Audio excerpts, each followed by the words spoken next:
gani? President wenyu ana apologize ya tu wa Tanzania hivyo tu. Alafu anasema ati we apologize. Wewe na nani? Na sisi tushapanga hadi kwenda kukolonize Tanzania. Yeye anasema ati tunaenda kukolonize hiyo Tanzania tukaanze kuishi huko tumwachie Kenya. Our neighbors from Tanzania, if we have wronged you in any way, forgive us. Mr. President, who is we?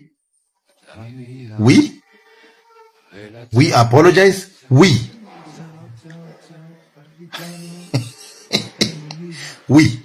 Oh, sorry.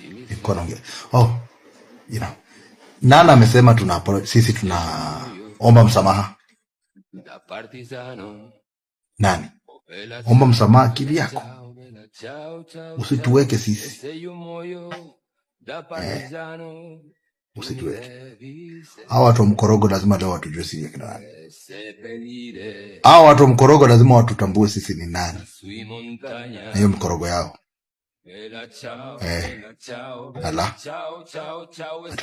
We apologize. Who is we? Who said anything about we? The fuck? Lakini sasa ana apologize na kizungu. Na anajua tu vizuri wa Tanzania elewagi kizungu. Najua sasa wa Tanzania na watch video hilo wako tu. Jamani njoo muone Dodoma Gossip Club wamepost ya Dar es Salaam Gossip Club wamepost rais wa Kenya apologize. Jamani nasikia ila sielewi. Rais wa Kenya ni kama anatutukana jamani sielewi. Yaani kizungu hili linanipa kizunguzungu. Leteni kamusi, leteni dictionary tujaribu kuelewa rais wa Kenya anasema nini. Jamani fungueni ChatGPT tufanyie translation. Hatuna ChatGPT, hatuna hiyo. Hatuna hata ChatGPT ya translation. Jamani pigieni Diamond Platinum atufanyie translation. Sarare. Ina maana ati pia Diamond Platinum hajui Kiingereza. Kivipi? Yeye ndiye nambari 1 high export from Tanzania. Jamani mumesikia kilichotoka mdomoni mwangu? Nipelekeni Harvard, mimi sio MTZ tena, nipelekeni Harvard. Najua Kiingereza. Rais yetu ameomba msamaha kwa rais yule mama wa TZ Samia Suluhu mmoja huyo. So msiona ati sisi tumefurahia kwa sababu rais ndiye alisema tuwastue.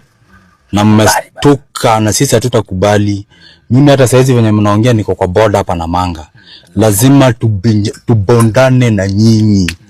Nyinyi majensi wa huko mnasema mnaweza bondana na sisi. Mimi lazima nibonde mtu kwanza ndio Suluhu ajue mimi ni one man army.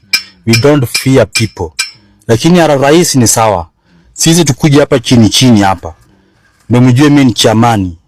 Nyinyi wa TZ nyinyi lazima tuwape lesson.